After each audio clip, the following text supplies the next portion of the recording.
اور اے محمد صلی اللہ علیہ وآلہ وسلم ان کو آدم کے دو بیٹوں حابیل اور قابیل کے حالات جو بالکل سچے ہیں پڑھ کر سنا دو کہ جب ان دونوں نے اللہ کی جناب میں کچھ نیازیں چڑھائیں تو ایک کی نیاز تو قبول ہو گئی اور دوسرے کی نیاز قبول نہ ہوئی۔ تب قابیل حابیل سے کہنے لگا کہ میں تجھے قتل کر دوں گا۔ اس نے کہا کہ اللہ پرہیزگاروں ہی کی نیاز قبول فرماتا ہے، اور اگر تو مجھے قتل کرنے کے لیے مجھ پر ہاتھ چلائے گا تو میں تجھ کو قتل کرنے کے لیے تجھ پر ہاتھ نہیں چلاؤں گا۔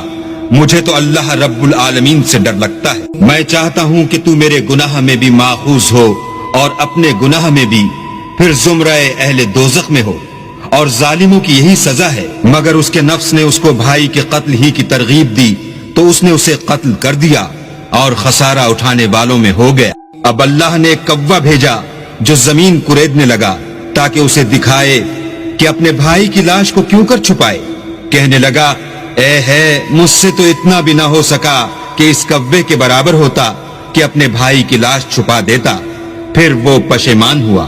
اس قتل کی وجہ سے ہم نے بنی اسرائیل پر یہ حکم نازل کیا کہ جو شخص کسی کو ناحق قتل کرے گا، یعنی بغیر اس کے کہ جان کا بدلہ لیا جائے یا ملک میں خرابی کرنے کی سزا دی جائے، اس نے گویا تمام لوگوں کو قتل کیا، اور جو اس کی زندگانی کا موجب ہوا تو گویا تمام لوگوں کی زندگانی کا موجب ہوا۔